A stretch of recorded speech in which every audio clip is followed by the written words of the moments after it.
कृपा करो मुझ ऊपरे सुख निधि सहजानंद गुण तमारा गाववा बुद्धि आपजो सुख कंद गुण तमारा गाववा बुद्धि आपजो सुख कंद। श्री स्वामीनारायण भगवाननी जय। अक्षर पुरुषोत्तम महाराजनी जय। गुणातीतानंद स्वामी महाराजनी जय। भगत जी महाराजनी जय। शास्त्री जी महाराजनी जय। योगी जी महाराजनी जय।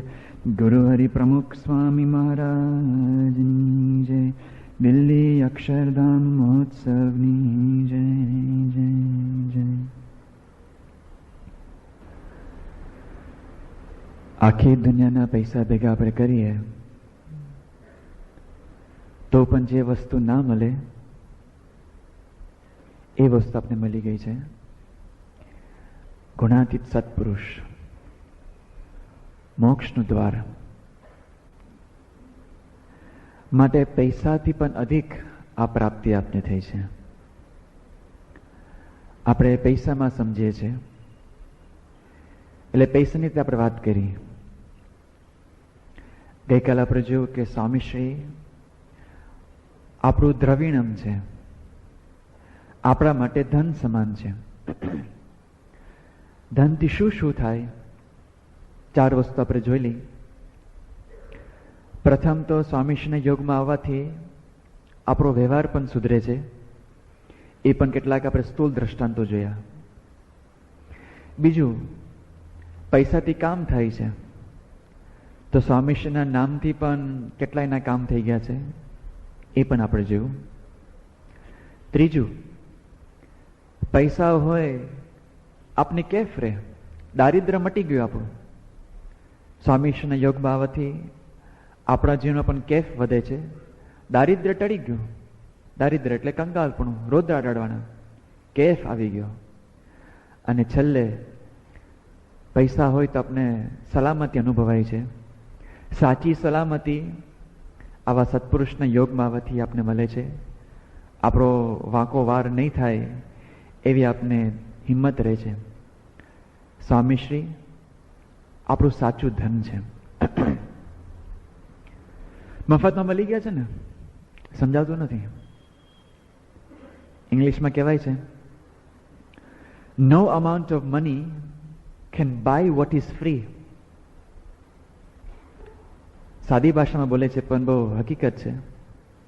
જે વસ્તુ મફતમાં મળી જાય એ આખી દુનિયાના તમે પૈસા ભેગા કરો તો પણ તમે નહીં ખરીદી શકો. મફત છે એટલે. જે વસ્તુની કોઈ કિંમત જ નથી, કેટલા પૈસા તમે ખરીદી શકશો ને? સ્વામીશ્રી મફતમાં મળી ગયા છે એટલે આપણે એની કિંમત નથી. સ્વામીશ્રી ફ્રી છે પણ ચીપ નથી. જે વસ્તુ મફતમાં હોય સસ્તી ના પણ હોય, બહુ જ મોંઘી છે. આમ તો મફતમાં પણ નથી મળી ગયા. આપણા પૂર્વના બહુ જ બલિષ્ઠ સંસ્કારો હશે ત્યારે આવા સત્પુરુષનો યોગ થાય છે. મારે જે તો અંત્યની બીજા વચનમાં એવું લખી ગયા કે પૂર્વે પણ જે પણ કે આપણે સારું કર્યું હશે એ પણ સત્પુરુષના યોગે જ થયું હશે. આ જન્મમાં પણ આપણે સત્પુરુષનો યોગ થયો એ પણ સત્પુરુષની કૃપાથી જ આપણે થયો છે. સ્વામીશ્રી આવા ધનથી પણ આપણે અધિક જ્યારે મનાય ત્યારે આપણા જીવનમાં આપણી જે કિંમત છે, આપણી વેલ્યુ એ કેટલી વધી જાય છે. સામાન્ય પણ આપણે છે ને આપણું જીવનમાં દરેક વસ્તુ આપણે પૈસાથી જ એને બોલાવતા આપણે આવ્યા છે.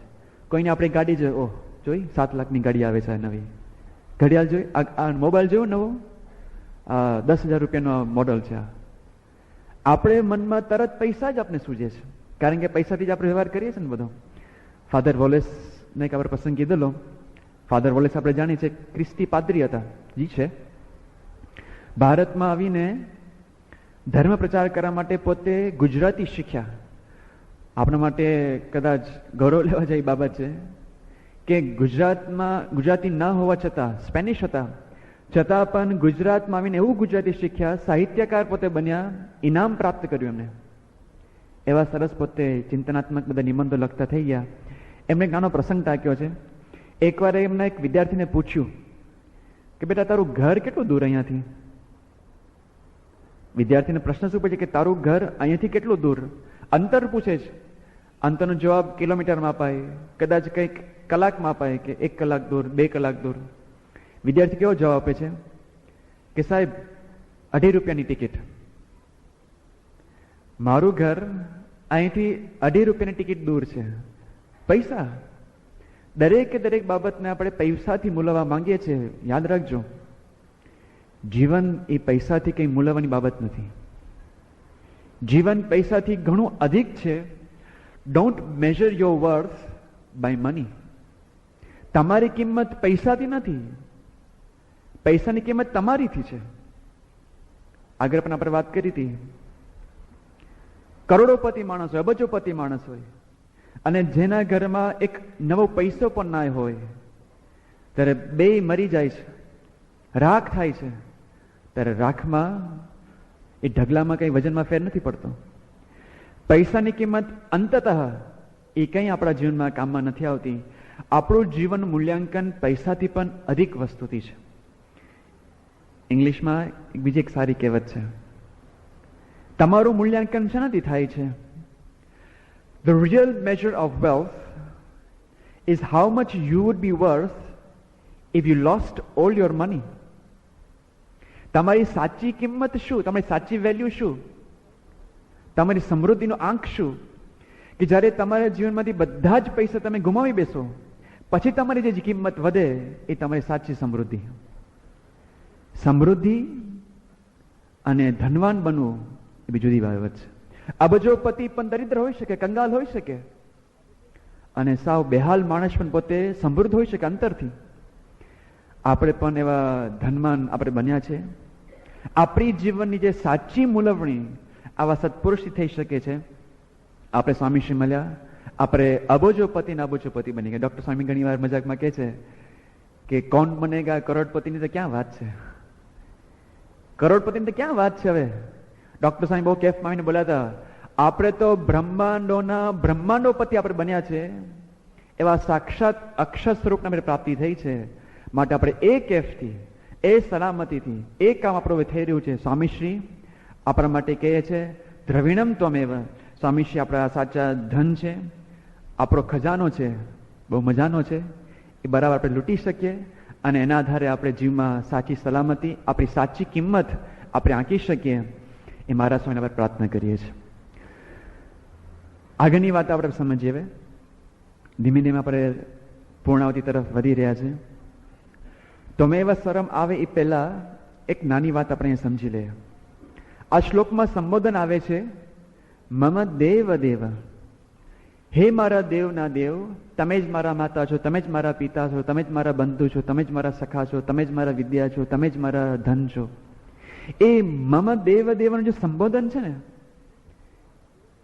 આમ તો આ પેલા સમજવું જોઈએ આપણે કોને વાત આપણે કરી રહ્યા છે, કોને આપણે કહી રહ્યા છે કે તમે મારા માતા છો.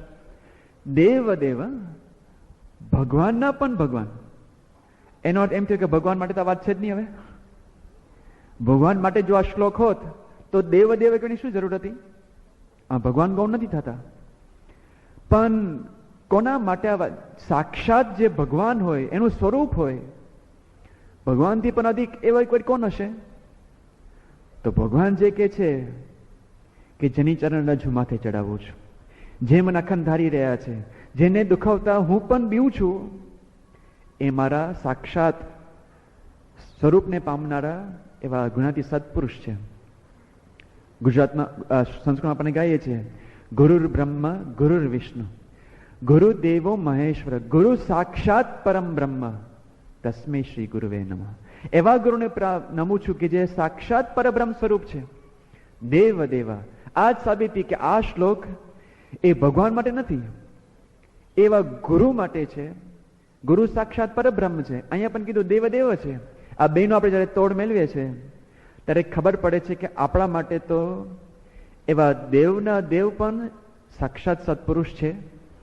એને આપણે હવે દેવના દેવ તરીકે સમજવાના છે. તો આ દેવનો દેવ જે શબ્દ છે ને પેલા તોડી પાડીએ. દેવના પણ દેવ, પેલા દેવ સમજીએ. દેવ કોણ કહેવાય? દેવ કોને બતાવે છે? જેમાં દૈવત હોય, જેમાં શક્તિ હોય, જેના માટે આપણે પૂજ્યભાવ દાખવતા હોય છે, જે લોકો પૂજતા હોય છે, એ દેવ કહેવાય. જેમાં કંઈક ઐશ્વર્ય હોય, કંઈક શક્તિ હોય. તો પેલા આપણા અર્થમાં આપણે જેને દેવ સમજીએ છીએ એવા દેવ દેવતાઓ, એ લોકો માટે દેવ કોણ? સાક્ષાત દેવતાઓ, દેવીઓ પણ પ્રમુખ સ્વામી મહારાજનું સ્વરૂપ સમજવા માટે એ લોકો તલસી રહ્યા છે. આ પ્રસંગ જે કહેવામાં આવે છે, હવે ગયા વર્ષે રિપોર્ટમાં આવેલો, 2003ની સાલમાં સ્વામીશ્રી પોતે રાજકોટ હતા. એ વખતે રાત્રિ ભોજન વખતે કાર્યક્રમનો પરિચય આપવામાં આવતો હતો. એ વખતે આપણે ત્યાંના સન્નિષ્ઠ આપણા સંયોજક દશરથસિંહ, એ પોતે એક ગુનાતીત નગરના એક આપણા હરિભક્ત હેમરાજ રાઠોડનો પરિચય આપી રહ્યા હતા. સ્વામીશ્રી સંતો બધા જ એકદમ રસપૂર્વક એ પરિચય સાંભળી રહ્યા હતા, કારણ કે આ એક ચમત્કારી પ્રસંગ હતો. સાક્ષાત દેવી આવીને પ્રમુખ સ્વામી મહારાજનો મહિમા ગાય છે. વાત એમ બને છે કે આ હેમરાજભાઈ રાઠોડ, એમના ધર્મપત્ની, એમને છેલ્લા 30 વર્ષથી ચામુંડા માતાજીનો સાક્ષાત્કાર, આપણે જેમ વાત કરીએ ને એમ એમની સાથે આ બેન પોતે વાત કરે, એમના ઘરમાં પધારે, એમના ઘરે પોતે ખાઈ પી નૈવેદ્ય ધરાવે. નવરાત્રિમાં 9 દિવસ સુધી સળંગ એમના ઘરે રમવા માટે આવે. એ 9 દિવસ લોકો નૈવેદ્ય ધરાવે.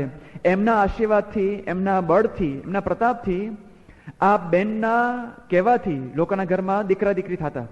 લોકો આમના ઘરે માનતા માનવા માટે આવે. એમના આશીર્વાદથી બીજા લોકોના ઘરમાં લોકો સુખી સંપન્ન થતા. એવા પોતે પ્રતાપી આ હેમરાજભાઈના પોતા ધર્મપત્ની હતા. વિચાર કરજો, ચામુંડા માતાના પોતે સાક્ષાત્કાર કરનારા બાઈ, 30 વર્ષથી ચુસ્ત એમના સત્સંગી. આવો એમનો ઘરમાં સત્સંગ, એમનું ઘરનું નામ પણ મા ચામુંડાનું કૃપા, આમનું ઘરનું નામ. 30 વર્ષથી આવો સત્સંગ હોય, સાક્ષાત્કાર હોય. હવે અમારાથી કેટલા સાક્ષાત્કાર છે? તો આ તો કેટલા ચુસ્ત સત્સંગી હશે એમના. 30 વર્ષથી સત્સંગી. એમની દીકરી એક અનાયાસ પણ એક સત્સંગી કુટુંબમાં જાય છે. એમનું નામ હતું અશ્વિનભાઈ ડોડિયા, હિંમતનગરમાં રહેતા હતા. 2000ની સાલમાં એક પ્રસંગ એવો બને છે, 99ની સાલમાં ફેબ્રુઆરીના મહિનામાં, કે પ્રમુખ સ્વામી મહારાજ આ અશ્વિનભાઈ ડોડિયાના ઘરે 8 દિવસ માટે રહે છે. હવે અશ્વિનભાઈ આમના જમાઈ કહેવાય, હેમરાજભાઈના. એટલે એમના આમંત્રણથી આ હેમરાજભાઈ એમના ધર્મપત્ની એમના ઘરે જાય છે. પ્રથમ વાર જ પ્રમુખ સ્વામી મહારાજના દર્શન થાય છે અને એમના પત્નીને અને એમની દીકરીને લગ્ન લાગી જાય છે. આ પુરુષ કંઈક જુદા લાગે છે, હેત થાય છે. પછી તો પ્રસંગ બહુ લાંબો છે, પણ ધીમે ધીમે હેત થતું જાય છે. એમના વિશે વાંચન થાય છે, રાજકોટ પાછા આવે છે. પછી ધર્મપત્ની અને એમની દીકરી બે લોકો પોતપોતાની રીતે ત્યાં સત્સંગ સભામાં આવતા થઈ જાય છે. સત્સંગ સભામાં આવે છે, સંતોનો યોગ પણ થાય છે, સંતોની કથા વાર્તા સાંભળે. આવું જ હેમરાજભાઈ એ પોતે સત્સંગમાં નતા આવતા, સભા નથી ભરતા. એમના ધર્મપત્ની થાય છે કે આ સંતો બહુ સારી કથા વાર્તા કરે, તમે આવો તો ખરા એકવાર. હેમરાજભાઈ શું કે આ સંતો બધા પગારદાર કહેવાય, બધા સંતો બધા પગારદાર કહેવાય, તો કથા કરે, હવે એમાં શું મોટી વાત છે, ના જ પાડી દે. પણ ધીમે ધીમે આ બેનને, જેને સાક્ષાત્કાર તો બેનને છે, પણ એમને લગ્ન લાગી ગઈ. ધીમે ધીમે ધીમે એમને એટલી બધી લગ્ન લાગી ગઈ, પ્રમુખ સ્વામી મહારાજમાં જબરજસ્ત હેટ થઈ ગયું. એમને સમજાયું સંતોની કથા વાર્તાથી કે આપણે અનન્ય નિષ્ઠા કરવી જોઈએ, એક આશરો આપણે કરવો જોઈએ. પછી 2000ની સાલ આવી અને કોણ જાણે કેમ એમને અંતરથી થયું કે આ વખતે આપણે નવરાત્રિમાં નૈવેદ્ય નથી ધરાવવું. નૈવેદ્ય ધરાયું નહીં અને બરાબર એ જ વખતે ચામુંડા માતા પણ ના આવ્યા, જે 30 વર્ષથી પોતે સળંગ 9 દિવસ સુધી રમવા માટે આવે ઘરે, વાતો કરે, હેત પ્રીત કરે, સુખ આપે, અંગત સુખ, મૂર્તિનું સુખ, એ બંધ થઈ ગયું. આ લોકોને થયું કે મા પોતે નારાજ થઈ ગયા લાગે છે, આપણે નૈવેદ્ય ધરાવવું નથી ને. પણ ચલાવ્યું 5-7 દિવસ વીતી ગયા, 8 દિવસ વીતી ગયા. 9મા દિવસે માતાજી દર્શન આપે છે. 9મા દિવસે માતાજી દર્શન આપે છે, ઘરે પધારે છે.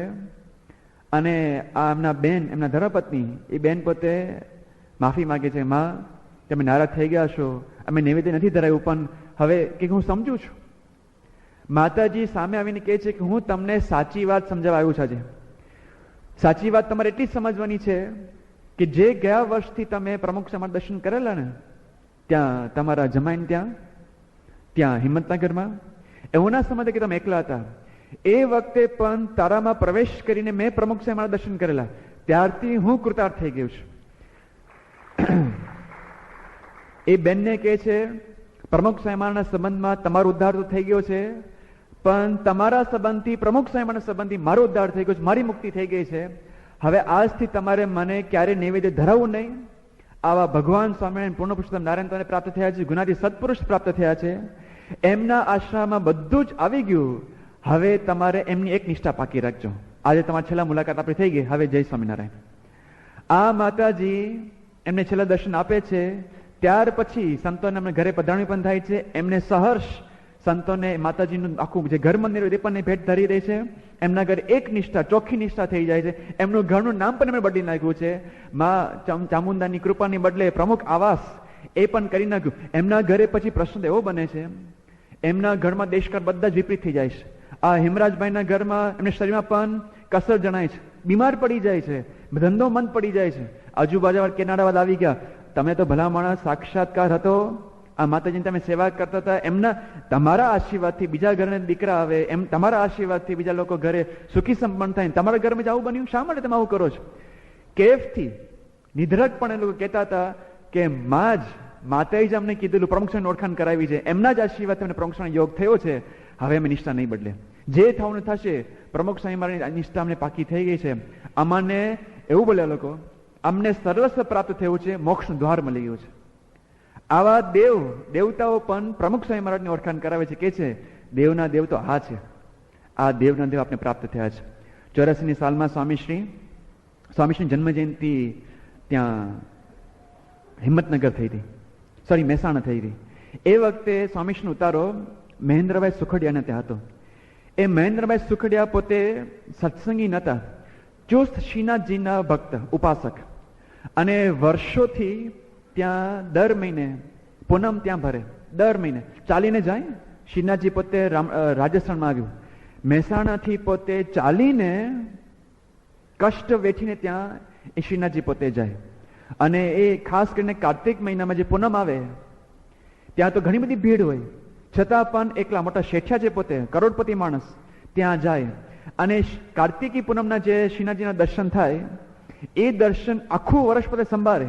એમની પૂજામાં દરરોજ એ મૂર્તિને પોતે સ્મૃતિ કરીને પોતે પૂજા પાઠ કરે. આવા પોતે ચુસ્ત ઉપાસક, છતાં પણ આજુબાજુના એમના કોઈ ફ્રેન્ડ સર્કલથી એના કહેવાથી પ્રમુખ સ્વામીનો ઉતારો 84ની સાલમાં મહેસાણામાં જન્મજયંતિ ઉજવાય ત્યારે એમના ઘરે થયો. એમને બહુ સત્સંગ નહીં, જરાય પણ રસ નહીં. એમને તો એમના દેવ મળી ગયા એમને તો શ્રીનાથજી. પણ જયારે સ્વામીશ્રી ત્યાં પધારે, સ્વામીશ્રીની એક ખાસ એક વિશેષતા, જે ઘરમાં પધારે ત્યારે ખાસ એના માલિકને પણ મળે. એક દિવસ સ્વામીશ્રી ત્યાં પધાર્યા, સાંજની આરતીનો સમય થઈ ગયો. સ્વામીશ્રી કહે કે ઘર માલિક કોણ છે એને બોલાવો. હવે મોટા વસંત કોઈ આ પધારે એટલે વિવેક તો કરવો પડે. એમની તો ઈચ્છા નથી દર્શન કરવાની, પણ બોલાવે, ચાલો આપણે જઈએ. સ્વામીશ્રી એમના હાથમાં આરતી આપે, તમે આરતી કરો. હવે જે આ અનન્ય નિષ્ઠા હોય શ્રીનાથજીની, માથું બીજે ક્યાંય નમે નહીં, એના બદલે કે ચાલો વાંધો નહીં, હવે બોલે છે તો આપણે કરીએ. સામે મહારાજ બાપાએ ઠાકોરજી પધરાવ્યા, બાજુમાં જ સ્વામીશ્રીનો સોફો હતો. આ મહેન્દ્રભાઈ સુખડિયા પોતાનો જાત અનુભવ પોતે કહે છે કે મારા હાથમાં આરતી 1-1.5 કડી માંડ થઈ હશે જય સદગુરુ સ્વામીની. હું ઠાકોરજીની આરતી ઉતારી રહ્યો હતો, એ વખતે બાજુમાં મારી દ્રષ્ટિ ગઈ. બાજુમાં સોફામાં મને પ્રમુખ સ્વામી મહારાજ નહીં, સાક્ષાત શ્રીનાથજી મને દર્શન થયા. અને મારી આરતી આજે ઠાકોરજી આગળ હતી, હું વળી ગયો બાજુમાં, આખી આરતી મેં પ્રમુખ સ્વામી મહારાજની આરતી ઉતારી, મને પ્રમુખ સ્વામી દેખાયા જ નથી. મને શ્રીનાથજીના જ દર્શન થયા છે. મને હું ભાન ભૂલી ગયો ત્યાં. અને કેવા શ્રીનાથજી, જે કાર્તિકે પૂનમ મેં દર્શન કર્યા ને એ જ સ્વરૂપમાં મને દર્શન થયા. પછી તો મેં આરતી પૂરી થઈ ગઈ, 10 મિનિટ સુધી મેં પ્રમુખ સ્વામી સાથે વાર્તાલાપ પણ કર્યું. બીજા મને કહે છે, મને પછી લોકો પૂછવા કે શું તારી વાત થઈ? મને કશું યાદ નથી, મને તો એટલું જ યાદ છે કે આખી આરતી 10 મિનિટ મેં શ્રીનાથજી સાથે મેં ગાળ્યા. આજ પર્યંત મને યાદ કશું જ નથી. એટલું મને યાદ છે શ્રીનાથજીના મને સાક્ષાત સ્વરૂપ પ્રમુખ સ્વામી મહારાજ થયા છે. હવે મને દેવના દેવ મળી ગયા પ્રમુખ સ્વામી મહારાજ, મારે બીજે ક્યાંય જવાની જરૂર પડતી નથી. એ મહેન્દ્રભાઈ સુખડિયા એવા ચુસ્ત આપણા સત્સંગી ત્યાં છે. ત્યાર પછી 94 સાલમાં જયારે પણ સ્વામીશ્રીની ત્યાં મહેસાણામાં જન્મજયંતિ થઈ, હરિભક્તોને સંતોન તારો પણ ત્યાં જ હતો. જે પેલા ના પાડતા હતા એ પ્રમુખ સામે એવા ચુસ્ત હરિભક્ત બની ગયા. આવા દેવના પણ કેટલાય દ્રષ્ટાંતો છે. એક સરદારજીનો પ્રસંગ છે, તો બહુ લાંબો છે, ટૂંકમાં આપણે કહી દઈએ. પંજાબમાં પોતે શંકરના ચુસ્ત ઉપાસક, અને રોજ સોમવારે અથવા તો શ્રાવણ માસમાં પોતે જેમ જે ડેરુ એક હતું ત્યાં એના ગામમાં, ત્યાં શિવલિંગ આગળ અભિષેક કરે, ત્યાં નૈવેદ્ય ધરાવે, બિલીપત્ર ધરાવે. એમના અંતરમાં એક જ અભિલાષા કે મારે મોક્ષનું દ્વાર મારે ગોતવું છે.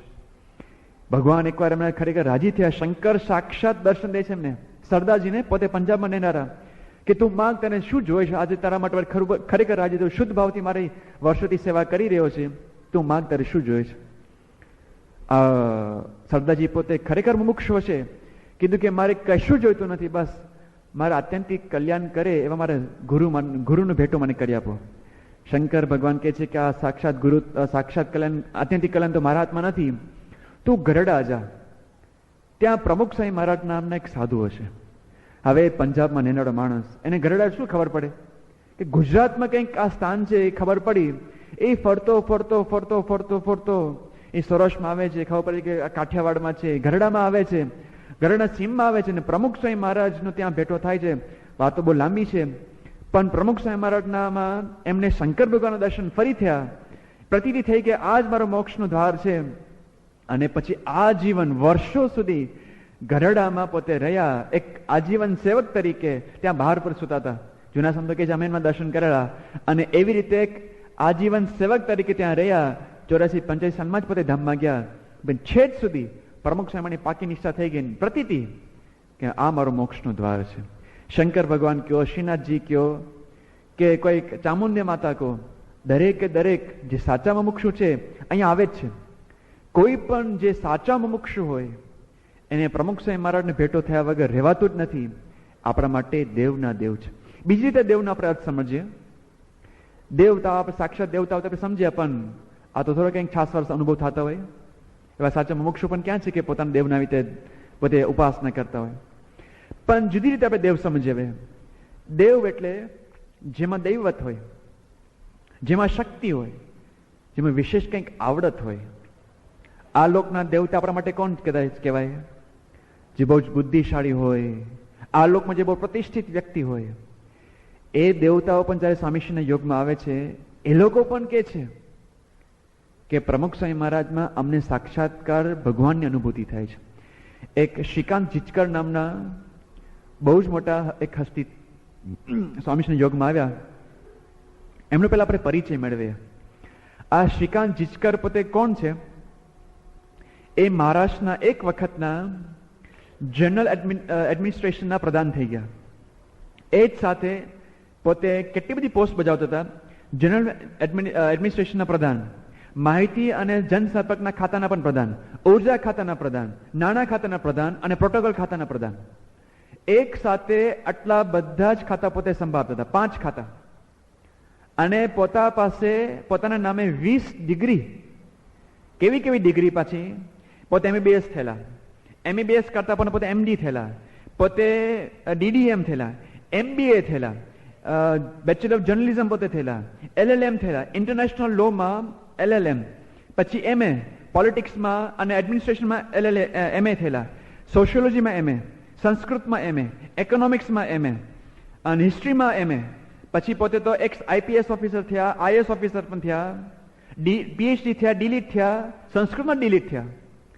આવા તો કેટલી બધી ડિગ્રી એમને, 20 ડિગ્રી એમને પ્રાપ્ત કરી છે. માત્ર 32 વર્ષની ઉંમરે પછી સ્વામીશ્રીનો પહેલો એમનો સંપર્ક થાય છે મુંબઈમાં. એ વખતે સંપર્ક થયો.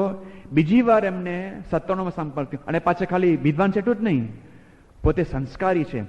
પોતે સવાર સાંજ એમના ઘરમાં સવારે 1 કલાક અને સાંજે 1.5 કલાક દેશમાં હોય કે પરદેશમાં પોતે નિયમિતપણે અગ્નિકુંડમાં પોતે આહુતિ આપી રહ્યા છે.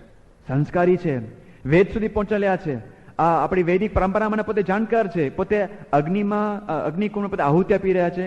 બુદ્ધિશાળી માણસ છે. 86માં સ્વામીનો સંપર્ક થયો. 97માં ફરી સ્વામીનો સંપર્ક થયો નાગપુરમાં. એ વખતે સ્વામીશ્રીનું રોકાણ 5 દિવસનું હતું નાગપુરમાં. 5મા દિવસે પોતે જયારે સભાને સંબોધે છે, પોતે શું બોલે છે સાંભળજો. શબ્દ આપણે બોલીએ છીએ. એ કહે છે કે આજ મારા સૌભાગ્ય કે દિન है कि गत 4 दिनों के इतने बड़े अवतार पुरुष हमारे बीच उपस्थित है. अवतार पुरुष પોતે સંબોધે છે. પછી આગળ કહે છે, स्वामी जी को मैं लिविंग गॉड कहता हूं. लिविंग गॉड, साक्षात जीवंत स्वरूप में पोते भगवान છે, हालता चालता भगवान છે. जिनको स्वामी जी के आशीर्वाद दिया है उन सबको ऐसा ही लगा है कि वे अवतार पुरुष से साक्षात ब्रह्म के मिले है. जाने साक्षात भगवानનો જ્યારે આપણે મેળાપ થયો હોય એવો અનુભવ હર કોઈને થાય છે જેને પ્રમુખ સાહેબ મારના આવા આશીર્વાદ પ્રાપ્ત થયા હોય. લિવિંગ ગોડ કહેનારે કોણ? 20 ડિગ્રી જેને પ્રાપ્ત થયો હોય, આવા મોટા હોદ્દેદાર હોય, પોતે સંસ્કારી હોય, પોતે આવા રીતે વૈદિક કર્મ કરી બતાવતા હોય, એવા માણસને પણ સ્વામીશ્રી કેવા લાગે છે? લિવિંગ ગોડ લાગે છે. એમના શબ્દશ એમના પ્રવચનના અવતરણો છે. આવા તો કેટલાય મોટા મોટા આ લોકના હસ્તીઓ સ્વામીશ્રી પાસે આવે છે અને સ્વામીશ્રીને આગળ એમની પોતાની જે અનુભૂતિ એ પોતે વ્યક્ત કરે છે. આવા તો આ લોકના માણસો પણ કેટલાય જેનો તો આમ આખું લિસ્ટ છે. છેવટે આ તો આ લોકના માણસો છે ને, સંસારી માણસો. એવું નહીં, સંત મહાત્માઓ પણ સ્વામીશ્રી પાસે આવીને પોતાની કેવી અરમીઓ ઠાલવે છે. જેના પોતે મોટા મોટા મંડળો ચાલે છે, મોટા મોટા મઠો છે, મઠાધિપતિઓ હજારોની સંખ્યામાં દેશ વિદેશમાં જેને પોતાના અનુયાયીઓ છે, પોતે મોટા મોટા પ્રવચનકાર છે, એવા પુરુષો સ્વામીશ્રી માટે કેવી ભાવના વ્યક્ત કરે છે. આમાં પણ એનો તો આખું મોટું લિસ્ટ છે. ખાલી એક જ આપણે નમૂના રૂપે આપણે લઈએ, ચિદાનંદ સ્વામીજી. જ્યારે સ્વામીશ્રી મોટો સંઘ લઈને 87ની સાલમાં એમના આશ્રમમાં પધારે, એમના આમંત્રણથી સંતો ત્યાં જાય છે, સ્વામીજી જાય છે. એમના પોતાના જ આશ્રમમાં કંઈ બહારનું કંઈ ફંક્શન નથી, ત્યાં કોઈ ટીવી કેમેરા નથી, કોઈ રિપોર્ટર નથી, સારું લગાવવા માટે નથી કહેતા. પોતાના જ આશ્રમમાં પોતાના જ સદગુરુ જેવા શિષ્ય સમુદાયની વચ્ચે સ્વામીશ્રી આગળ કેવું સંબોધન કરે છે. સ્વામીશ્રી કહે છે કે પ્રમુખ સ્વામી મહારાજ ઇઝ સચ that in his presence reside all the holy rivers, the Ganga, the Yamuna, the Saraswati, all the pilgrimages, Badrinath, Kedarnath. In seeing saints like him, one has seen the Lord. કે આજે પ્રમુખ સ્વામી મહારાજની ઉપસ્થિતિમાં, આજે એમની સાનિધ્યમાં બધી જ પવિત્ર નદીઓનો આપણે અનુભવ થાય છે. ગંગા, યમુના, સરસ્વતી, દરેક તીર્થ સ્થાનો, બદ્રીનાથ, કેદારનાથ, આજે પ્રમુખ સ્વામી મહારાજના દર્શન થયા એ ભગવાન જોયા બરાબર થાય છે. પછી પોતે શું કહે છે કે આઈ એમ નોટ બિંગ ઇમોશનલ. હું કંઈક લાગણી વચ્ચે નથી બોલતો. આઈ એમ બિંગ ઓનેસ્ટ. હું સત્ય હકીકત કહું છું કે આ મારો જાત અનુભવ છે. આવા મોટા મોટા મહામંડલેશ્વર પણ પોતે કહે છે કે પ્રમુખ સ્વામી મહારાજ આવા સાક્ષાત ભગવાનનું સ્વરૂપ છે. આમ તો નામ દેવા નથી, જે પોતે આચાર્ય કહેવાય છે, જેની આગળ 1008 નામ લાગે છે, જે પોતે ધર્મ ધુરંધર કહેવાય છે, જેને લોકો ભગવાનનું સ્વરૂપ તરીકે માને છે, એવા મોટા મોટા ધર્માચાર્યો પણ ખાનગીમાં પણ કેવું પડ્યું છે, પોતાની એક પ્રામાણિકતા પોતે બોલ્યા, ત્યાં કરી બતાવી છે કે અમને લોકો ભગવાનનું સ્વરૂપ તરીકે પૂજે છે. શું કરીએ, અમારા હાથની વાત નથી. પણ જો હું સામાન્ય સત્સંગી હરિભક્ત હોત તો એક ક્ષણનો પણ વિલંબ કર્યા વગર પ્રમુખ સ્વામી મહારાજનો સાધુ હરિભક્ત થઈ ગયો હતો. આવા તો કેટલા મોટા ધર્માચાર્યો પણ બોલ્યા છે. આવા તો એમનો એક અનુભવ છે. આ સિવાય પણ દેશના પરદેશના કેટલાક તો નાસ્તિકો, કેટલો કોઈને ક્યારે અનુભવ, પરદેશના માણસો એ લોકો શું અનુભવ, એ લોકોને ટ્રેડિશનમાં નથી કે ભગવાન આ પૃથ્વી પર આવે, અવતારણ ધારણ કરે, મનુષ્ય સ્વરૂપમાં આવે, એ કોઈક સંત દ્વારા પ્રગટ હોય. પણ એવા માણસો પણ, એનો તો આખું લિસ્ટ છે, આપણે તો ખાલી સ્મરણ કરીએ છીએ. પણ એક ખાલી નમૂના રૂપે એક પરદેશનો પણ દાખલો આપણે લઈ લઈએ. ઘણી વાર સંતનો ઉલ્લેખ કરતા હોય છે. 85ની સાલમાં જ્યારે CFI નો ઉત્સવ થયો લંડનમાં, ત્યારે એક ડેવિસ નામના એક વિદેશી આ મુલાકાત માટે આવે છે. પોતે નાસ્તિક, સંતોના સંપર્કમાં આવે છે અને કહે છે કે જો હું તો નાસ્તિક છું, પણ તમારા ઇન્ડિયાના આ સંસ્કૃતિ વિશે મને ખૂબ ભાવ થયો છે. તો સંતે કહે છે કે જેને આ આખું નગર ઊભું કર્યું છે તમારે દર્શન નથી કરવા, કે જો હું ભગવાન માનતો નથી, હું ભગવાન નથી નમતો, તો તમારા ગુરુને ક્યાંથી નમો? કે તમે નમવાની જરૂર નથી, પણ તમારે આભાર તો વ્યક્ત કરો. તમારું તો બ્રિટિશ સંસ્કૃતિ, થેન્ક યુ તો કેવું છે કે ચાલો તમને અમારા ગુરુ પાસે લઈ જાય. સ્વામીશ્રી પાસે લઈ જાય છે, મુલાકાત થાય છે, જે પણ કંઈ 2, 5, 10 મિનિટ વાત થાય છે. પાછો આવે છે ડેવિસ અને કહે છે કે જો હું નાસ્તિક જ છું, હું ભગવાનનો માનતો નથી, પણ મને એટલો તો અનુભવ થાય છે કે જો કદાચ કોઈક ભગવાન હોય અને એ ભગવાનને આ પૃથ્વી પર આવવું હોય તો તમારા ગુરુ સિવાય બીજું કોઈ પવિત્ર પાત્ર મને નહીં મળે. એક વિદેશી વિધર્મી નાસ્તિક માણસને પણ થાય છે કે પ્રમુખ સ્વામી મહારાજ એમાં સાક્ષાત ભગવાન રહ્યા છે. અને આ તો હજી આખરે આલોકના માણસો થયા ને, એ લોકોને શું ખબર પડે? મહારાજે વાત કરી કે મારું પ્રમાણ તો આ લલ્લુ બાદર ને બેચન મંકી ક્યાં કરી શકે? મારું પ્રમાણ તો શુકદેવજી, પરીક્ષિત એવા મોટા મોટા ઋષિ મહાત્માઓ કરી શકે. એમ પ્રમુખ સ્વામીનું પ્રમાણ આ લોકના કોઈક મોટો અમલદાર હોય, કોઈક મિનિસ્ટર હોય, અથવા ઇવન કોઈ ધર્મગુરુ હોય, એ લોકો શું કરી શકે? આપણા માટે પ્રમુખ સ્વામી મહારાજનું પ્રમાણ કોણ કરે? દેવ જેવા તો આ સદગુરુ સંતો છે આપણા, જે ભગવાનની જેમ પૂજાય છે. આપણા સદગુરુ સંતો પ્રમુખ સ્વામી મહારાજને આગળ હાથ જોડીને ઉભા છે. જેને આગળ, જે સદગુરુ આગળ અમે સંતો અમે દંડવત કરીએ છીએ. જે સદગુરુ સંતોને એમના આશીર્વાદ અમે લઈએ છીએ, જે સદગુરુ સંતોને હાથે અમે પ્રસાદી પણ લઈએ છીએ. અને આખું જે દિવ્ય વાતાવરણ હોય છે ને, અદ્ભુત વાતાવરણ હોય છે. એક બાજુ સ્ટેજ ઉપર સ્વામીશ્રી હોય, આજુબાજુ બધા સદગુરુ સંતો હોય. તમે જોવો છો જન્મ જયંતિનો સ્ટેજ હોય, પ્રમુખ સ્વામી મહારાજ રાધાજી રાજ લાગે, આખું ભવ્ય આલિશાન આખો મહેલ હોય, મહેલ જેવો સ્ટેજ હોય ને આજુબાજુ બધા સદગુરુ સંતો, ડોક્ટર સ્વામી, મહાન સ્વામી, બાલમુકંદ સ્વામી, ત્યાગવલ્લભ સ્વામી, કોઠારી સ્વામી, વેગસાગર સ્વામી, ઈશ્વરચરણ સ્વામી, એ સંતો જયારે ઉભા હોય, આમ બેઠા હોય, કેવા લાગે? ત્યાગવલ્લભ સ્વામી જોયા તમે? ત્યાગવલ્લભ સ્વામી છેડે બેઠા હોય ને, આમ આખા આમ ફરી જાય. સભાને તો ગણકારતા જ નથી, પ્રમુખ સ્વામી મારા દર્શન મારે કરવા છે. કેવા જોડાઈ ગયા સંતો.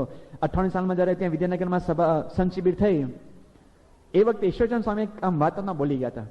એ વખતે ડોક્ટર સ્વામી, મહાન સ્વામી ઉપર હતા સંતો, સદગુરુ સંતો અમને સંતોને સંબોધન કરે. સંત શિબિરમાં અમને કોણ વાત કરે? જયારે અમે હજારો સંતોને, હરિભક્તોને વાત કરતા હોય રાત દિવસ, અમને કોણ ઉપદેશ આપે? આ સદગુરુ સંતો. અમે એમને માનીએ છીએ, અમને કોણ કહી શકે? પણ આજે 500-700 સંતો સ્વામી આ સદગુરુ સંતો આગળ હાથ જોડીને ઉભા છે કે ના, આ સંતો કંઈક જુદા છે, અમારા કરતા કંઈ વિશેષ, કંઈ સાધના કરી છે, પ્રમુખ સ્વામી રાજીપો પ્રાપ્ત કરી, કંઈક સ્થિતિને પામ્યા છે. એ સદગુરુ સંતો ડોક્ટર સ્વામી, મહાન સ્વામી અમને આમ આધ્યાત્મિકતાની ઉચ્ચ શિખરે પહોંચાડવા માટે માર્ગદર્શન આપે, સચોટ માર્ગદર્શન આપતા હોય અને બે ધડક વાત કરતા હોય, ઠપકારીને પણ વાત કરતા હોય. અમે સ્વીકારીએ? કેવા સદગુરુ હશે? એ સદગુરુ જયારે આગળ બેઠા હોય, ઈશ્વરચંદ સ્વામી વાત કરી કે આ સભા તો જો એકદમ કેફમાં આવે કે ઈશ્વરચંદ સ્વામી, આવી સભા ક્યાંક દુનિયામાં હોઈ શકે? પ્રમુખ સ્વામી માટે એકવાર એક બાજુ મૂકી દો ખાલી. પ્રમુખ સ્વામી તો છે જ આપણા માટે સર્વોપરી ભગવાનના અખંધારક સંત, પણ આ 5 સદગુરુ ઉપર બેઠા છે, સિંહ જેવા લાગે, સિંહ જેવા લાગે. અને આમ સામે 500 એવા પ્રામાણિકપણે આધ્યાત્મિક સાધના કરનારા પુરુષો એક સાથે તમે ક્યાં જોવા મળે છે? શ્રીધરના પોતે ત્યાગી છે, એ અષ્ટાંગ બ્રહ્મચારી પોતે સિદ્ધ કરવા માટે પ્રામાણિકપણે મથી રહ્યા છે, પોતાના જીવનમાં એકાંતિક ધર્મ સિદ્ધ કરવા માટે પોતે મથી રહ્યા છે. આવા એક ગુરુનિષ્ઠ સમાજ તમને ક્યાં જોવા મળશે? જો આ આખો આ દિવ્ય સમાજ છે, એ સદગુરુ સંતોને જે અમે પૂજીએ છીએ, એ સિંહ જેવા સંતો, જે ભગવાન આપણા માટે દેવ તો એ જ છે. એ દેવ કોને દેવ માને છે? પ્રમુખ સ્વામી મહારાજને. પ્રમુખ સ્વામી મહારાજના એક સત્પુરુષ, એક સદગુરુ કેવી રીતે જોડાયેલા છે? પહેલા તો એ જ વિચારો, આ 5 જે પણ કે આપણે સદગુરુ ગણીએ છીએ, એ યોગીજી મહારાજ માટે સાધુ થયા હતા. યોગીજી મહારાજને લોકો અંગત રીતે લોકો જીવન જોયું છે. જે પુરુષે, જે માણસે યોગીજી મહારાજનું જીવન જોયું હોય, યોગીજી મહારાજની સાધુતા જોઈ હોય, એને દુનિયા માત્રનો ભાર ઉતરી જાય. એક બાજુ યોગીજી મહારાજની સાધુતા મૂકો અને દુનિયા માત્રનો બધા મહાત્મા એક બાજુ મૂકો, એની આવડત જો, એની કલા કૌશલ્ય જો, વક્તૃત્વ જો, ચમત્કાર જો, ઐશ્વર્ય બધું જ એક બાજુ મૂકી દો. યોગીજી મહારાજની સાધુતા આગળ કઈ કિંમત નહીં. એવા પ્રેમમાં પાગલ લોકો થઈ ગયા છે, પોતાનું જીવન સમર્પિત કરી, જીવ સોંપી દીધો છે. યોગીજી મહારાજના આધારે લોકો પોતાનું કલ્યાણ માનેલું. એ સદગુરુ સંતો પ્રમુખ સ્વામી મહારાજમાં કેવી રીતે જોડાયેલા છે? જેને તમે જીવ સોંપો, હૃદયની વાત નથી, હૃદય નહીં, જીવ, એના આધારે મારું કલ્યાણ છે એવું લોકોએ માન્યું છે દ્રઢપણે. મારું મોક્ષનું દ્વાર યોગીજી મહારાજ છે. એ સદગુરુ સંતો પ્રમુખ સ્વામી મહારાજમાં જોડાઈ શકે? ક્યારે જોડાઈ શકે? જ્યારે મનાયું હોય કે આજ આપણા માટે મોક્ષનું દ્વાર, એ જ યોગીજી મહારાજ અમારા માટે છે. પહેલા આપણને એક પ્રસંગ કીધેલો, આમ તો ક્રમમાં પેલા સંત સ્વામી આવવા જોઈએ, પણ વચ્ચે કહી દઉં છું. વિવેક સાગર સ્વામી જ્યારે 98 સાલમાં પેલો પ્રસંગ આપણે કીધેલો, વેસ્ટ ચેસ્ટરમાં સ્વામીશ્રી હતા અને 15-20 દિવસ માટે વિવેક સાગર સ્વામી પોતે શિકાગો ગયા હતા. એ વખતે શિકાગો શિખબત મંદિરનું શિલાન્યાસ વિધિ ત્યાં હતો. બાપા તો બીમાર હતા, બાયપાસ ઓપરેશન કરાવેલું, એટલે શિલાનું પૂજન તો બાપાએ ત્યાં વેસ્ટચેસ્ટરમાં કરેલું, ન્યુયોર્કમાં. એ પૂજા પછી એ શિલા વિવેક સાગર સ્વામી હસ્તે ત્યાં પધરાવવામાં આવેલી. 15-20 દિવસના વિચરણ પછી વિવેક સાગર સ્વામી પાછા વેસ્ટચેસ્ટર આવે છે. સાંજનો સમય છે, સ્વામીશ્રી પોતે આરામ ખુરશીમાં વિરાજમાન છે, પગ લાંબા છે, આજુબાજુ બધા ઓશિકા છે, સંતો બધા ઘણા ગાંઠા સંતો છે, ત્યાં ગોષ્ઠી ચાલી રહી છે. બાપાના ચણાવીને લાંબા કરીને બેઠા છે પોતે. વિવેક સાગર સ્વામી આવે છે અને કોણ જાણે કેમ એવી બધી આમ પ્રેમની ઉલટ આવી ગઈ, ઉભરો આવી ગયો. ત્યાં દોડીને છાતીમાંથી એક ગાતુરી ખસેડી અને સ્વામી બાપાને ચરણાવીને જે છાતીમાં લઈ લે છે, ચાંપી દે છે. બાપા એકદમ આમ, બાપાને ખબર ના પડી કે આ શું થઈ ગયું, એકદમ આવી ગયા અચાનક.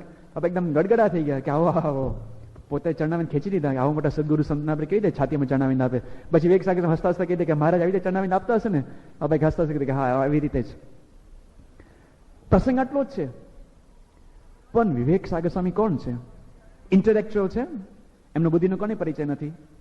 એમના જે પ્રવચનો આપણે જાણીએ છીએ કેવા બુદ્ધિના ખા કહેવાય. બીજા બધા આમ પ્રવચનકાર પણ ફિક્કા લાગે વિવેક સાગર સ્વામીના મેટર આગળ તો, પણ કેવળ પ્રવચનકાર નથી, સાધુ છે.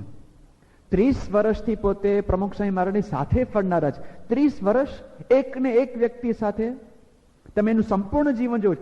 ખાનગીમાં પણ પોતે વિવેક સાગર સ્વામી હોય, અથથી ઇતિ સ્વામીશ્રીનું નખશિકા પર બધું જ જીવન એમનું ચારિત્ર એમને જોયું છે. 30 વર્ષ પછી પણ એક વ્યક્તિ આવી હદ સુધી પોતે જોડાઈ શકે એક સત્પુરુષ સાથે? કેટલો પ્રેમ હશે!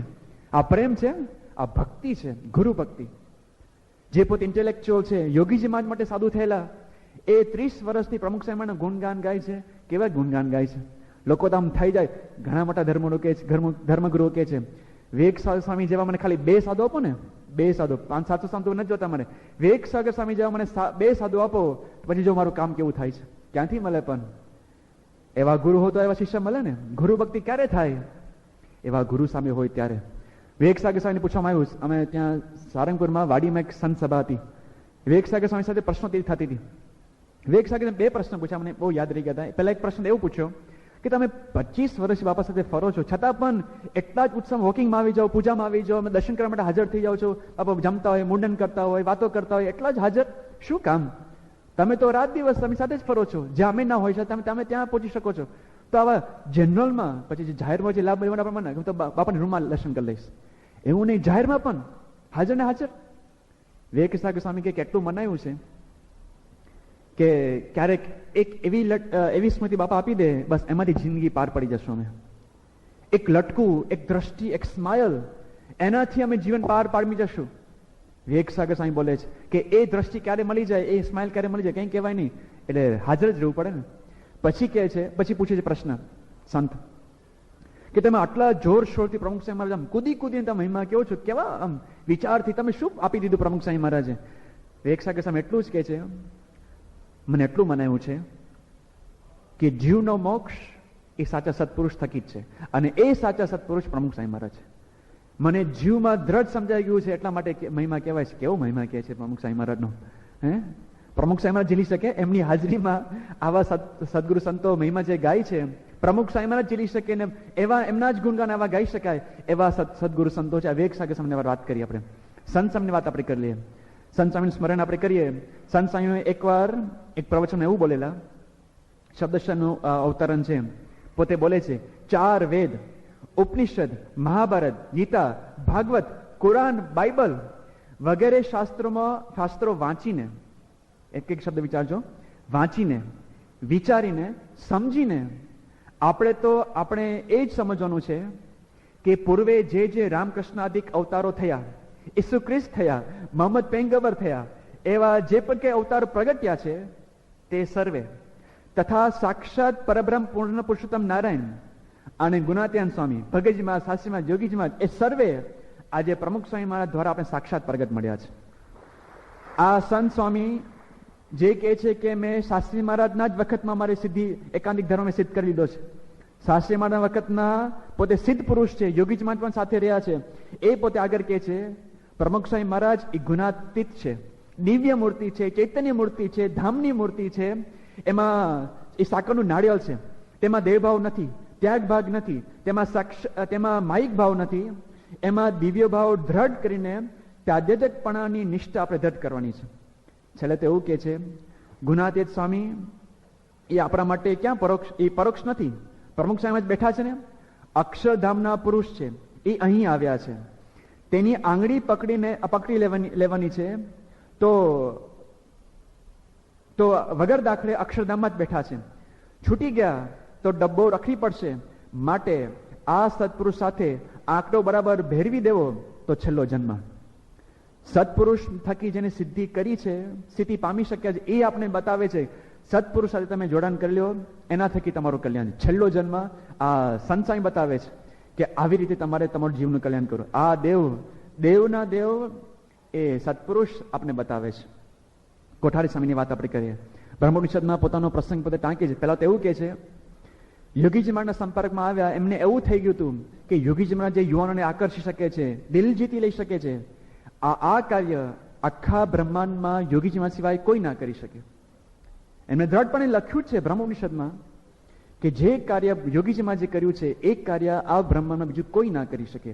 પ્રમુખ સાહેબ મહારાજને યોગમાં આવ્યા, યોગીજી મહારાજ ધામમાં ગયા, પણ ધીમે ધીમે જેમ પ્રમુખ સાહેબ મહારાજ પ્રૌઢ પ્રતાપ બતાવ્યો, અને જે ધીમે ધીમે પછી આફ્રિકાનું વિચરણ થયું, લંડનનું વિચરણ થયું, દેશ પરદેશથી ભણેલા ગણેલા યુવાનો જે થયા, કોઠારી સ્વામી કહે છે કે ત્યારે થયું કે યોગીજી મહારાજ કરતા પણ સવાયું કામ પ્રમુખ સાહેબ મહારાજે કરી બતાવ્યું છે. પછી પોતે એવું એક પ્રસંગ એમનો ટાંકે છે, એ પોતે એવું કહે છે કે સ્વરૂપમાં ફેર લાગે છે પણ સ્વરૂપી તો એક જ છે.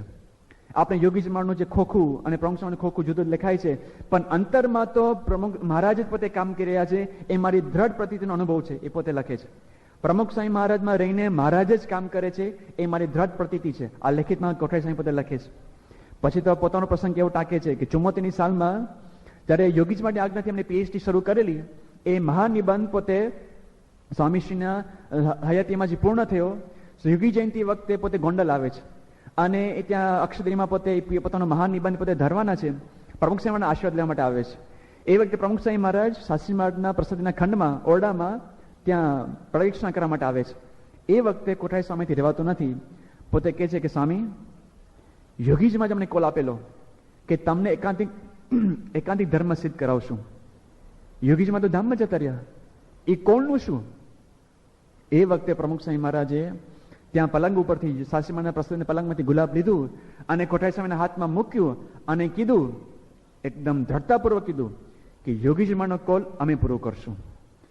એ પ્રસંગ કોઠારી સ્વામી તાકીને કહે છે કે એ બળથી કે અમારું આત્યંતિક કલ્યાણ પ્રમુખ સ્વામી મહારાજ કરશે, એ બળથી આજે સત્સંગમાં સેવા નિષ્ઠાથી સત્સંગ સેવા થઈ શકે છે, ધર્મ નિયમમાં રહીને ભક્તિ કરી શકાય છે. આજે અંતરમાં શાંતિ વર્તે છે. હવે કોણ લખી શકે, કોણ કહી શકે? પ્રતીતિ થઈ ગઈ કે મારું કલ્યાણ ન કરનારા પ્રમુખ સ્વામી મહારાજ સાક્ષાત છે. એ યોગીજીમાંનો કોલ એ પ્રમુખ સ્વામી મહારાજ પૂરો કરશે, એમને પ્રતીતિ થઈ. ત્યાગ વલ્લભ સ્વામી એ પણ એવું જ લખે છે કે જયારે પોતે યોગીજી મહારાજના સંપર્કમાં આવ્યા, પહેલા તો આફ્રિકામાં રહેતા હતા, પ્રમુખ સ્વામી મહારાજનો તો બહુ જ આછો સંપર્ક. યોગીજીમાં ત્યાં પરદેશ આવ્યા તો યોગીજી સાથે જ ફરવાનું, વેકેશનમાં પણ યોગીજી સાથે ફરવાનું. દીક્ષા લીધી, મુંબઈમાં સેવામાં પણ જોડાયા. પ્રમુખ સ્વામી તો માન થોડા દિવસ માટે આવી વ્યવહારમાં હોય નીકળી જાય. પ્રમુખ સ્વામીના સંપર્કમાં બહુ જ ઓછા પોતે આવ્યા છે. પણ જ્યારે પ્રસંગો લખે છે, સમય નથી એના માટે તો, પણ ત્યાગ વલ્લભ સ્વામી પોતે લખે છે કે જેમ જેમ પ્રમુખ સ્વામીના જીવનમાં નજીક આપણે આવતા ગયા, એવો જ અનુભવ થયો કે જાણે યોગીજીમાં જે સાક્ષાત અમને ફરી મળ્યા છે.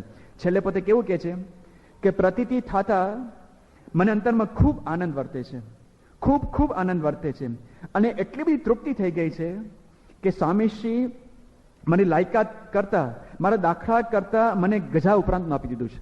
મારે હવે કશી જરૂર નથી પડતી. પ્રમુખ સ્વામી મહારાજમાં જાણે સંપૂર્ણ ભાવ થઈ ગયો હોય, એ પોતે મને તૃપ્તિ થઈ ગઈ. આવું કોણ કહે છે? ખૂબ આનંદ વર્તે છે. ત્યાગ વલ્લભ સ્વામીની આપણે સ્થિતિ જોઈએ છે.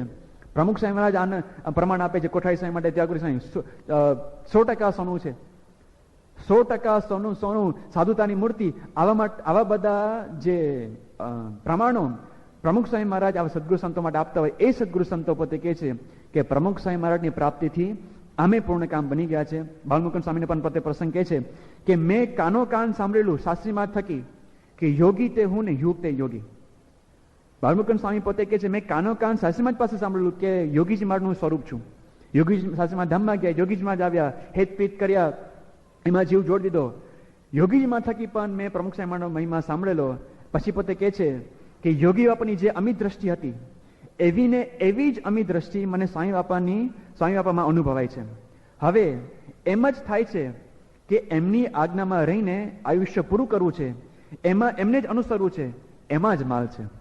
આ મોટા મોટા સદગુરુ સંતો એક એકનો મહિમા આપણે જો કહેવા જાય ને તો પાર પાડે એમ નથી. કોણ કોણ થઈ ગયા, એમને જે જીવનના પ્રસંગો બની ગયા, એ પહેલા મહિમા આપણે સમજીએ, પછી એમનો અવતરણનો આપણે ખરેખર મહિમા સમજાય. એક એક સદગુરુ છે. ડોક્ટર સ્વામી કેવા પુરુષ છે. આજથી 50 વર્ષ પહેલા પોતે MBBS ડોક્ટર છે. કેટલા પ્રામાણિક પુરુષ. એ વખતે પણ એ પોતે જ ક્યારેક ક્યારેક બોલી જાય છે. એમની સીધી લીટીનું જીવન, એમના કપડાં પણ એક સરખા, એમનું કોલેજનો જવાનો રસ્તો પણ એક સરખો. ક્યારે એવું ના થાય કે આપણે આમ રસ્તો કુદાવીને આપણે જાય, બસ જે રસ્તે જાવ એ જ રસ્તે જાવ. એટલા સિમ્પલ માણસ, પણ મનમાં જે ફિટ થયું કે ફિટ થઈ જ ગયું બરાબર. અને જે પોતે ના પાડતા યોગીજી મહારાજને કીધું કે હું સાધુ નહીં થાવ. બીજી બધી વાત કરો કે સાધુ થવાની વાતની મન નહીં કરતા. યોગીજી મહારાજ કે સાધુ થવાની જ વાત તમને કરવીશ. પહેલા તો કે તમે તિલક ચાંદલો કરો. ડોક્ટર સ્વામી કે એનાથી શું વિષય છે કે હું સત્સંગી છું, તમે કહેશો તો એક ઉપવાસ વધારે કરીશ પણ તિલક ચાંદલો નહીં જ કરો. યોગી બાપા કે એક ઉપવાસ ઓછો કરો, તમે તિલક ચાંદલો કરજો જ તમે. પછી યોગીજી મહારાજ તર્ક કરે, પોતે મેડિકલના સ્ટુડન્ટ, એકદમ સાયન્ટિફિક માઇન્ડ, કે તિલક ચાંદલો શું વિશેષ છે, એનાથી થોડા આપણે સત્સંગી વધી જાય છે. યોગીજી મહારાજ કે એવા પ્રશ્ન નહીં પૂછવાના, હું કેમ તમારે કરવાનું. માની લીધું. તાર્કિક બુદ્ધિ વાળાએ પણ માની લીધું કે યોગીજી મહારાજ કહે છે નિર્દોષ પુરુષ છે, નિસ્વાર્થ પુરુષ છે, માની લીધું. કર્યું, તિલક ચાંદલો કર્યો. ધીમે ધીમે એમને વધારે વધારે આ સત્સંગ નિયમમાં એમને જોડતા ગયા. છેલ્લે મમરા નાખી દીધું, સાધુ થવાનું છે. સાધુની વાત નહીં કરતા મને, હું બીજું બધું કરીશ. પણ યોગીજી મહારાજની આ એમની નિર્મલ જીવન આગળ પોતે ઝૂકી ગયા, સાધુ થયા. કેવા સાધુ થયા. આજે કૂદીને પ્રમુખ સ્વામી મહારાજનો આપણે મહિમા આપણે સંભળાવે છે. કેટલી હદ સુધી. એક જૂનો પ્રસંગ આનંદ સ્વરૂપ સ્વામી જ્ઞાનેશ્વર સ્વામી કહે છે 82ની સાલમાં જયારે જાહેર સભા હતી અમેરિકામાં, જાહેર સભામાં પ્રમુખ સ્વામી પરંપર મહિમા કીધો. એ વખતે જાહેર સભામાં હરિભક્તો એક 92નો માણસ ઉભો થાય છે અને તમે કહો છો, એની એમ પ્રશ્ન કહે છે કે તમે કહો છો પ્રમુખ સ્વામી મહારાજ ભગવાન રહે છે, કોના આધારે તમે કહો છો. એ વખતે આનંદ સ્વામી પોતે વર્ણન કરે છે કે ડોક્ટર સ્વામી સ્તબ્ધ થઈ ગયા, આખી સભા સ્તબ્ધ થઈ ગઈ. જાહેરમાં કોઈક ઉભો થાય અને કે પ્રમુખ સ્વામી મહારાજમાં સાક્ષાત ભગવાન, તમે કેવા અનુભવના આધારે કહો છો. એ વખતે ડોક્ટર સ્વામી આંખ મીચીને પ્રાર્થના કરે છે અને પછી જે ફોર્સથી બોલે છે કે હું મારા અનુભવ પ્રમાણે તમને કહું, તમે જે ભગવાન માનો એ માનો. તમે રામ ભગવાન માનો છો, માનો. તમે કૃષ્ણ માનો છો, કૃષ્ણ માનો.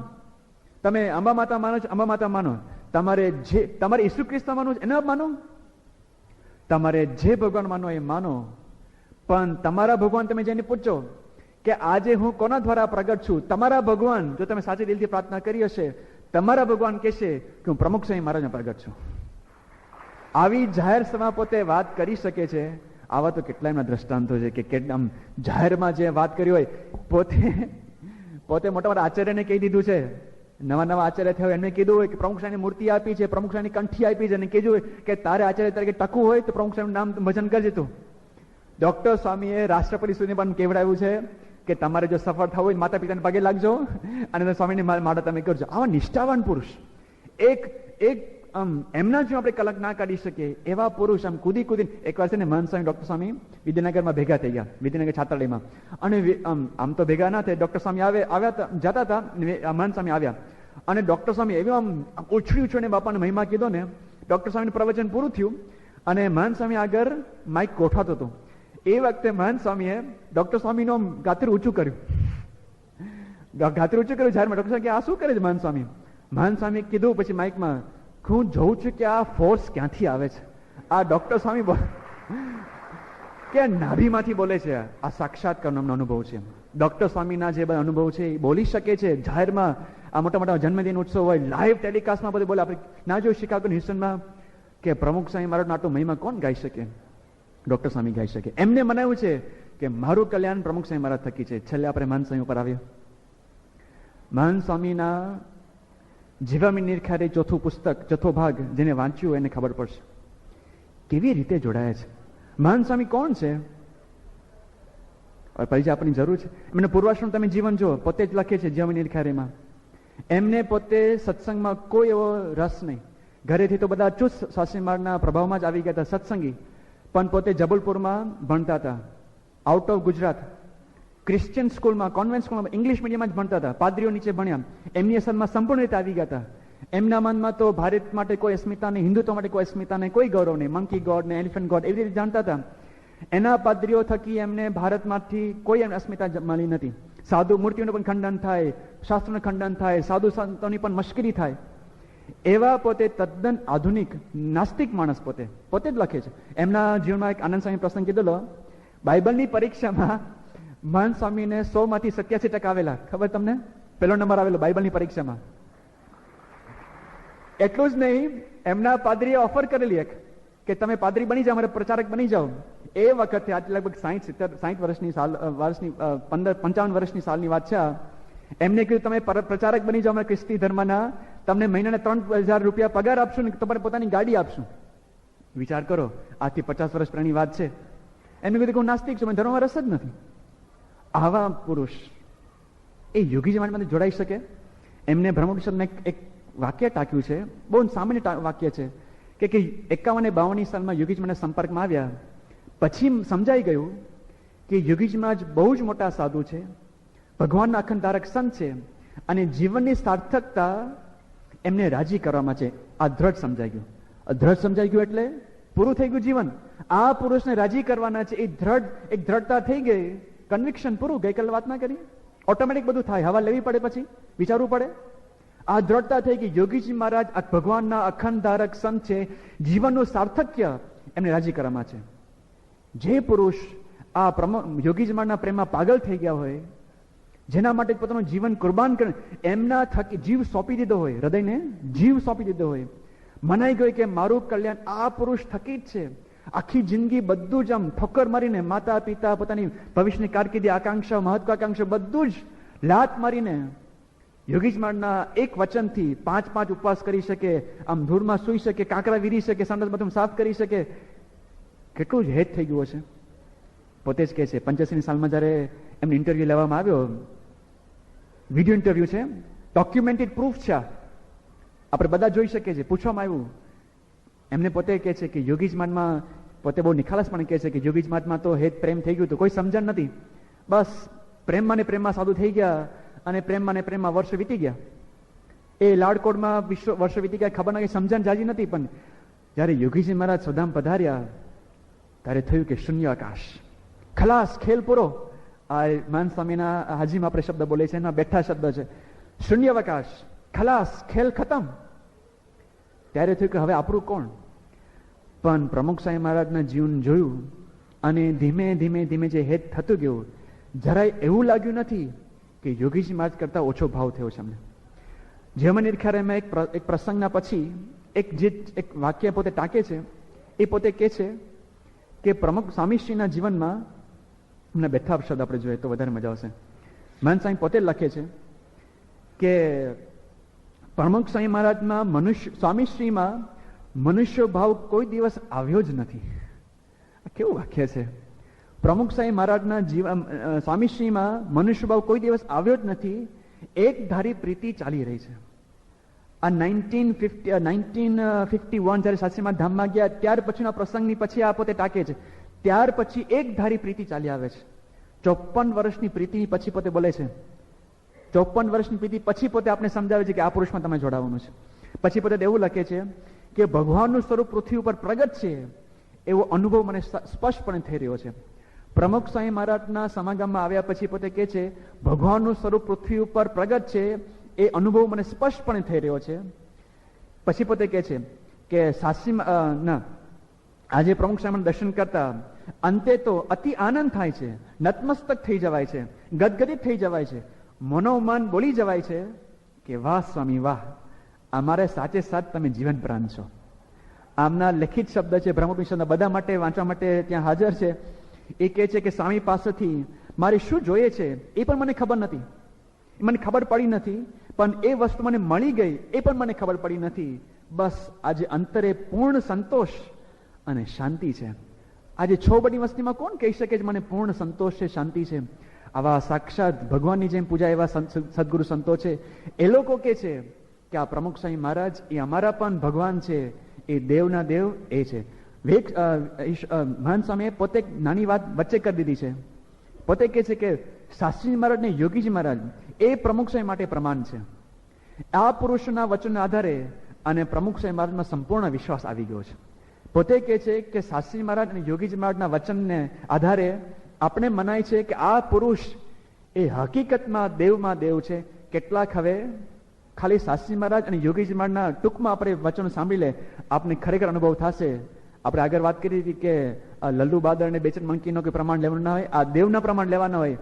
સદગુરુસંતના પ્રમાણ લીધા, હવે સાક્ષાત શાસ્ત્રીજી મહારાજ યોગીજી મહારાજના પ્રમાણ આપણે લઈએ. એ લોકો પોતે આપણે પ્રમુખ સ્વામીની કેવી ઓળખાણ કરે છે? એક જ શાસ્ત્રી મહારાજ પ્રમાણ લઈએ. આમ તો લેખી શાસ્ત્રી યજ્ઞ પુરુષ દાસમાં પણ ઘણા બધા પત્રોમાં શાસ્ત્રી મહારાજ પોતે પ્રમુખ સ્વામીના મહિમા કહે છે. પણ જયારે પ્રમુખ સ્વામી મહારાજને વરણી કરી પ્રમુખ પદે, ત્યારે શાસ્ત્રી મહારાજ શું બોલેલા? જોરદાર શબ્દ છે એમના, કે જેમ સદગુરુ રામાનંદ સ્વામીએ શ્રીજી મહારાજને નાની ઉંમરે ગાદી સોંપી હતી, તેમ હું પણ આજથી મારી પ્રમુખ તરીકેની જગ્યાએ મારા સ્થાને સદગુરુ શાસ્ત્રી નારાયણ સ્વરૂપદાસની નિમણૂક કરું છું. જેમ રામાનંદ સ્વામીએ મહારાજને સોંપી ગાદી, એમ હું મારી ગાદી પ્રમુખ સ્વામી મહારાજને સોંપું છું. છેલ્લે કહે છે કે અત્યાર સુધી તમે સૌ જેમ મારી આજ્ઞામાં વર્તા હતા, તેમ હવેથી આ સદગુરુ શાસ્ત્રી નારાયણ સ્વરૂપદાસની આજ્ઞામાં તમે રહેજો. શાસ્ત્રી મહારાજ પોતાની આખી ગાદી, આખું સંપ્રદાયનું ધોંસરી એ પ્રમુખ સ્વામીને કાંધે મૂકી આપને સોંપે છે કે જાઓ તમે શાસ્ત્રી પ્રમુખ સ્વામી મહારાજ તમે હાથમાં, તમે એમની આજ્ઞામાં તમે રહેજો.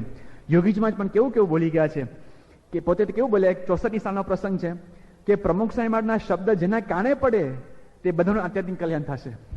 જેના નામ કાને પ્રમુખ સ્વામી નામ પડશે એનું આધ્યાત્મિક કલ્યાણ કરવું પડશે. યોગી મહારાજ કહે છે કે આ સાધુ નાના છે એમ માનવું નહીં. શાસ્ત્રી મહારાજની જગ્યા શાસ્ત્રી મહારાજ ગયા જ નથી. આ પ્રમુખ સ્વામી મહારાજ એનું સાક્ષાત સ્વરૂપ છે. બધે એવું ત્યાંથી બોલી ગયા, એમના દ્વારા મહારાજ મોટા મોટા કાર્ય કરશે. જગતમાં અક્ષર પુરુષોત્તમ બોચાસન સંસ્થાનો ડંકો વાગશે. 68 સાલમાં જયારે પ્રમુખ સ્વામી મહારાજની જન્મજયંતિ ઉજવાય છે, આપણે બધા યાદ છે કે યોગી બાપા એવું બોલી કે આ 700 સાધુ પ્રમુખ સ્વામી મહારાજ દ્વારા થશે. એ જે સંકલ્પો કરે ને યોગી બાપા, એકચ્યુઅલી છેલ્લે શું બોલે છે કે આ સંકલ્પ પ્રમુખ સ્વામી મહારાજ દ્વારા મહારાજ પૂરા કરશે. શબ્દ એવા છે એકચ્યુઅલી. એટલે પ્રમુખ સ્વામી પૂરા કેવી રીતે કરશે? મહારાજ એમનામાં રહીને પૂરા કરશે. યોગી બાપાને સમજાવી ગયા કે યોગીજી મહારાજ, પ્રમુખ સ્વામી મહારાજ આપણા માટે સાક્ષાત શાસ્ત્રી મહારાજનું સ્વરૂપ છે, મહારાજનું સ્વરૂપ છે, ભગતજી મહારાજનું સ્વરૂપ છે. એકવાર યોગીજી મહારાજને સવારે ભગતજી મહારાજ દર્શન થયા અને બધી વાતો કરી કે ભગતજી મહારાજ આમ કરતા તેમ કરતા હતા. પછી નાસ્તા વખતે યોગીજી મહારાજે દેવચંદ સ્વામી બોલાવ્યા અને વાત કરી કે તમે ભગતજી મહારાજ દર્શન થયા છે ક્યારે? દેવચંદ સ્વામી કે ના, અમને તો ક્યાં દર્શન થયા. લે ગુરુ, એવું ક્યાં બોલાય? યોગીજી મહારાજે કીધું કે શાસ્ત્રી મહારાજ તમે પ્રમુખ સ્વામી મહારાજ શાસ્ત્રી મહારાજ સ્વરૂપ ખરું કે નહીં? કે ખરું ને. અને શાસ્ત્રી મહારાજ ભગતજી મહારાજ સ્વરૂપ ખરું કે નહીં? કે ખરું ને. તો એ પ્રમુખ સ્વામી મહારાજ ભગતજી મહારાજ આવી ગયા કે નહીં? કે ખરા ને. કે કેમ ના પાડો? કે નાનો પાડી ભરું કે પ્રમુખ સ્વામી મહારાજ આપણે મળ્યા એટલે ભગતજી મહારાજ દર્શન આપણે થઈ ગયા. આવું યોગીજી મહારાજ પોતે ત્યાં દેવચંદ સ્વામીને પણ ત્યાં વાત કરી. યોગીજી મહારાજે કેવી વાત કરી? એક વાત એવું બોલી, જયારે એમના સભામાં કીર્તન ગવાયું કે નિષ્કામ સ્વામીનું જે કીર્તન છે, ધન્ય ધન્ય એ સંત સુજાન, જેનું ઉલટ્યું પલટ્યું આપ, એવા સંત એ સ્વયં હરિ. આખું કીર્તન જેમાં પંક્તિ આવે છે, સંત તે એવા સંત શિરોમણી ક્યાં છે જેને દેહ બુદ્ધિ કરી દૂર. એ પંક્તિ આવે છે. યોગીજી મહારાજ પૂછે છે એવા સંત શિરોમણી કોણ? બધા સંત કે સ્વામી આપ સંત શિરોમણી. કે એવા સંત શિરોમણી તો આપણા પ્રમુખ સ્વામી મહારાજ છે. આમ કરતા કરતા યોગી મહારાજે કેટલા બધા આમ પ્રસંગોમાં પણ પ્રમુખ સ્વામીનો મહિમા ગાયો છે. છેલ્લે એક આપણે જે પ્રમુખ ઉપનિષદમાં એકદમ આપણે સુસંગત છે, આપણે માતા પિતા કોને ગણીએ છીએ? પ્રમુખ સ્વામી મહારાજ. યોગીજી મહારાજ પણ કહી ગયા કે આપણા માટે માતા પિતા સર્વ પ્રમુખ સ્વામી મહારાજ છે. 70ની સાલમાં યોગીજી મહારાજ પોતે કહી ગયા હતા કે જયારે નિષ્કામ જીવન સ્વામી પુરાશ્રમમાં, નામ યોગેન્દ્રભાઈ, એમને હાથ સોંપીને પ્રમુખ સ્વામીને હાથ સોંપીને પોતે બોલી ગયા કે આજથી તમારા મા બાપ જે કહો તે એ પ્રમુખ સ્વામી મહારાજ છે. એમ યોગીજી મહારાજ તો આપણા બધા માટે એ જીવન સુકાન આપણા માટે સોંપી ગયા છે. આપણા માટે દેવના દેવ એ પ્રમુખ સ્વામી મહારાજ છે. દેવના દેવ કરતા પણ અહીંયા જે બોલ્યા યોગી મહારાજ સર્વસ્વ છે. એ તમેવ સર્વમ કેવી રીતે છે એની વિશેષ વાત આપણે આવતીકાલે કરશું. શ્રી સ્વામિનારાયણ ભગવાનની જય.